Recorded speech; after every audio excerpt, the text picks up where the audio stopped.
your YouTube and TikTok feed looks anything like mine, you've probably been seeing loads of videos about winter arc. Now, what is winter arc? If you're not up to speed, the idea is that while everyone else is setting their New Year's resolutions around the 1st of January and getting into working on their goals in the new year, winter arc is about using the autumn and winter months to get ahead of the curve, to get a head start on your goals. So using October, November and December to work on your goals before the new year. So while I love this idea, I have a problem with some of the videos that I've watched, and that is because they are all about promoting hustling harder, getting up earlier, working harder in the gym, pushing yourself beyond your limits. Now, while I love the idea of challenging yourself and seeing what you're capable of, I know that so many of us are burnt out, living a fast-paced lifestyle and not looking after ourselves well enough, not getting enough sleep, for example. And if you are doing a winter arc like this and depriving yourself of sleep to get up and go to the gym at 5 a.m, then you are adding more pressure to yourself, and this is going to make you unwell. So this video is all about a soft winter arc self-care edition. So let's talk about that. I want to do winter arc differently. I'm not pushing towards any specific goals for the 1st of January, but I do want to enter the new year feeling like I've got lots of energy, feeling like I'm taking the best possible care of myself. And as I talked about in my previous video, which I'll link up here, about romanticizing autumn and winter, I said that spring and summer for me are more extroverted months. They're a time when I'm out and about doing lots of things, and the winter months are a really good time for introspection, hibernating away a little bit and doing lots of reflection at home. And if you think about it, nature follows this rhythm.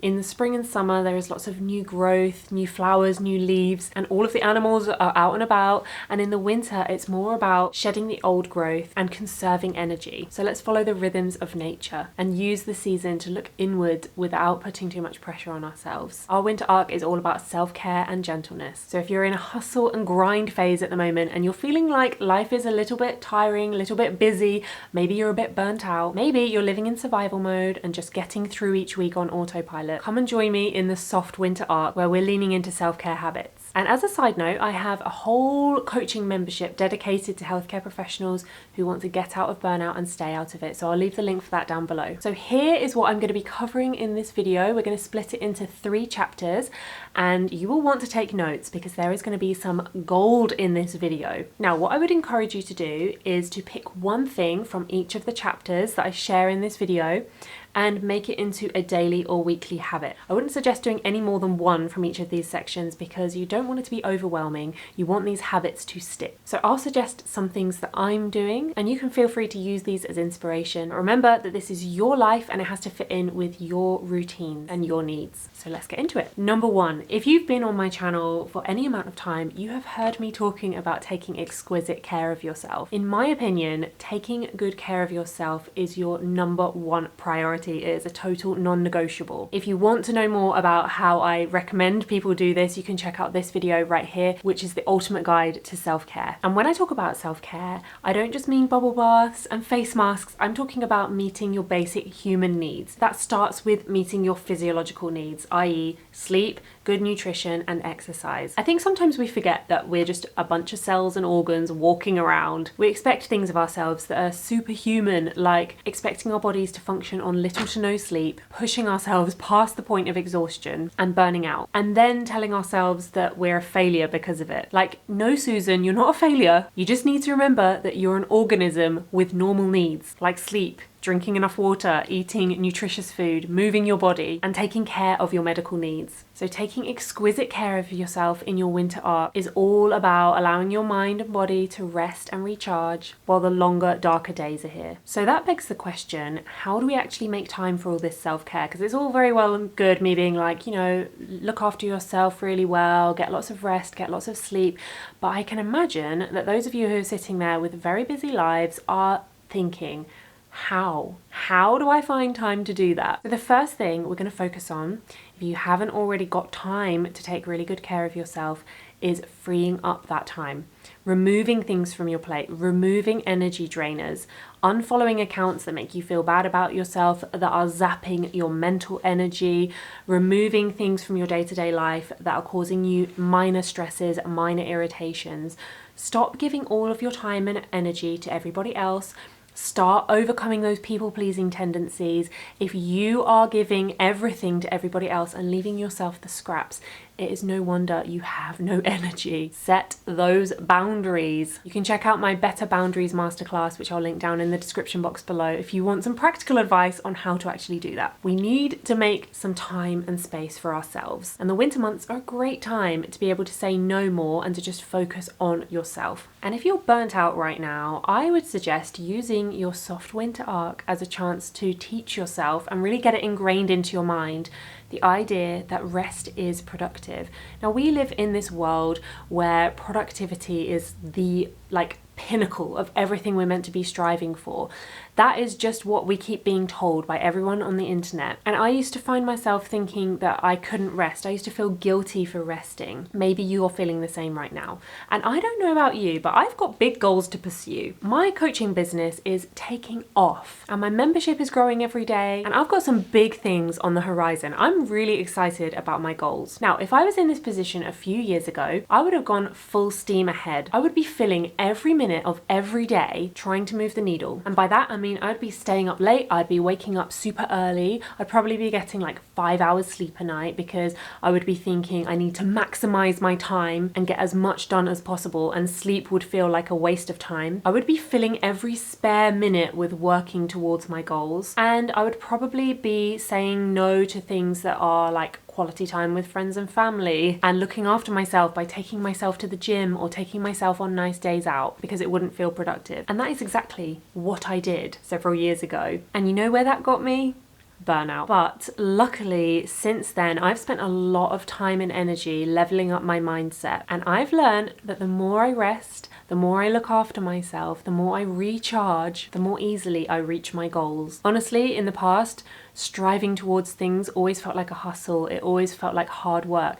And now these things just seem to come to me a lot more easily. And that's not to say that I don't have all of the usual struggles that all of us had. As you know, my stepdad passed away last year. Our house flooded. We've had some big things to contend with, but because I'm looking after myself really well and resting and recharging, I can more easily navigate the challenges of life, and the things I'm working towards seem to come to me more easily. So I'll say it again, rest is productive. Maybe right now you're feeling guilty if you rest, and maybe you feel like you should fill every minute of every day like I used to. I really do get it. But I promise you, on the other side of that guilt that you feel when you rest and do things that refuel you, all of your goals and dreams are waiting for you. Since I started learning how to take really good care of myself, giving myself guilt-free relaxation time, going to bed earlier, waking up a little earlier to give myself slow mornings, but not depriving myself of sleep, I realized that rest time is like plugging myself into a charger. So I'll say it one more time. Rest is productive. Another way that I've been taking exquisite care of myself in the last few years is working on my mindset, working on my confidence. And I do this by showing myself that I'm capable of really hard things, challenging myself gently, pushing myself, and showing myself that I deserve a really good life. We all do. I talk a lot more about that in my soft life video, which I'll link up here. And a couple of things that I've been doing that really help me with this are, number one, taking myself on regular date days, and number two, making an effort to get dressed up. Okay, so the date days, this is something that I do for myself once a month, and maybe this is something you want to incorporate into your soft winter arc. I take myself off somewhere lovely, do something that I don't normally do. So maybe I might take myself to a yoga class and then go for some coffee or some brunch somewhere and just sit for a couple of hours reading a book. And perhaps I might take myself shopping in a new town, something different that just makes me feel like I'm treating myself. And I've also been making an effort to get myself dressed up more, purely and simply because it makes me feel good. Life is too short to save your best clothes and your best things for best. Use them every day. I notice on the days where I just stay in my tracky bottoms and a hoodie and perhaps I haven't styled my hair or put any makeup on, I just feel more flat. And it can be so tempting to do that in the winter on your days off, to just stay in your comfy clothes and not make an effort. But I know that I feel better when I do put a bit of effort into how I look. So instead, I try to get more dressed up in things that make me feel amazing and more like myself. And at the beginning of last year, my sister and I, we booked a weekend away together and we booked into this amazing amazing personal stylist. Her name's Lindsay Punch, and we had this incredible day with her where we did our colours. I don't know if any of you have done that before, but also a personal styling session. And it was so nice to learn more about my personal style and have this professional stylist take us through the whole process. And since then, at the beginning of spring and at the beginning of autumn,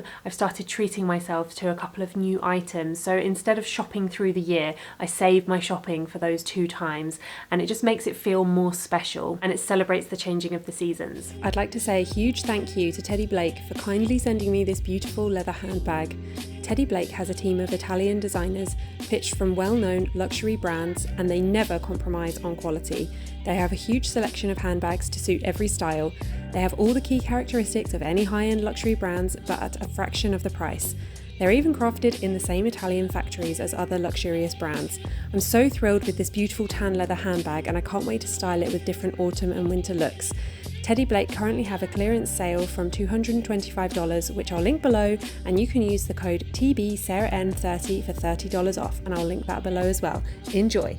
Okay, so here's your homework from this chapter about taking exquisite care of yourself. Choose one self-care practice for your winter arc, one that is going to help you feel the most rested, recharged and energized, one that's going to make you feel refueled and more in control of your time and energy. Maybe that is to give yourself a 30-minute morning routine every day. Maybe you feel like you have no me time, and giving yourself that morning routine will deliver that for you. Maybe it's to start a journaling practice and to get a bit more reflective and to clear your own mind. Maybe it's to focus on reaching 8 hours of sleep a night, or maybe it's to set firmer boundaries and to only say yes to things that feel like a 100% yes. Chapter 2, create. So every year, a bunch of friends and we all get together and we set New Year's goals around Christmas. We go around the table and we all announce what we're going to do that year, the goal that we want to achieve. And then we catch up on how we did with our goal from the previous year. And this year, I really wanted to focus on being more me.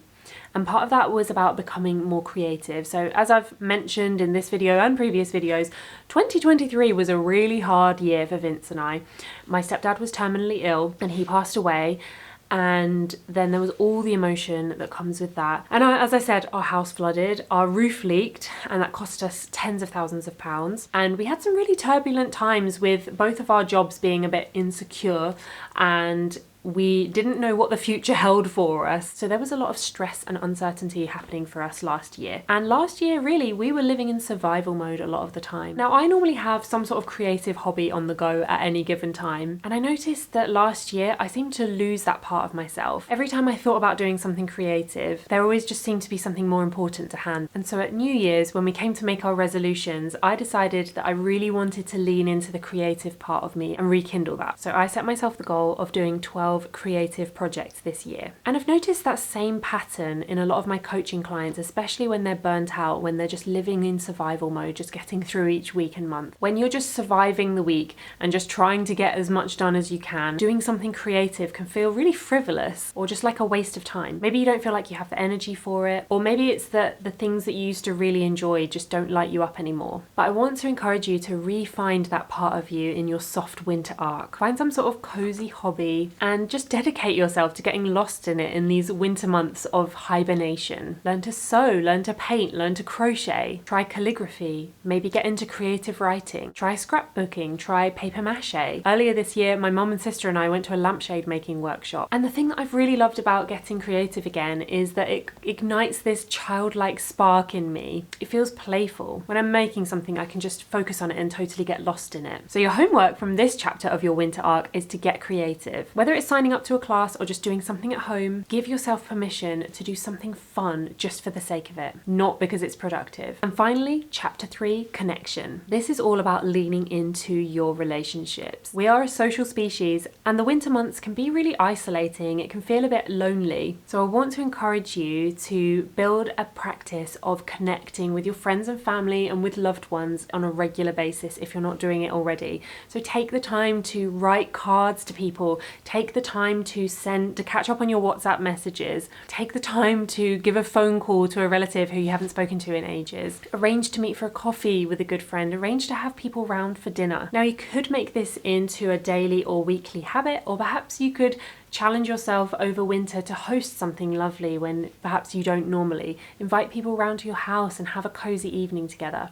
One of the things that we're doing this winter is hosting a Christmas party for our friends. I cannot wait for that. It's going to be really festive, really fun. It will not be perfect by any means, but the whole point of it is for us to connect with our friends and family and to just see people in person. So while the winter is a really great time for, like I've said, reflection and introspection, don't let it be a time that you allow yourself to get lonely. Nurture your relationships and lean into the people that you love the most. So I hope you've enjoyed this video. I'll leave all the links down below for the Teddy Blake bag, for the Better Boundaries masterclass, and for the link to the Thriving Medics Club. Make sure you hit the thumbs up button and subscribe if you'd like to see more of my videos, and make sure you've got that notification bell switched on so that you don't miss any of my uploads. And if you've enjoyed this video, you'll probably want to watch this one next, which is your ultimate guide to self-care. I will see you in the next video. Bye.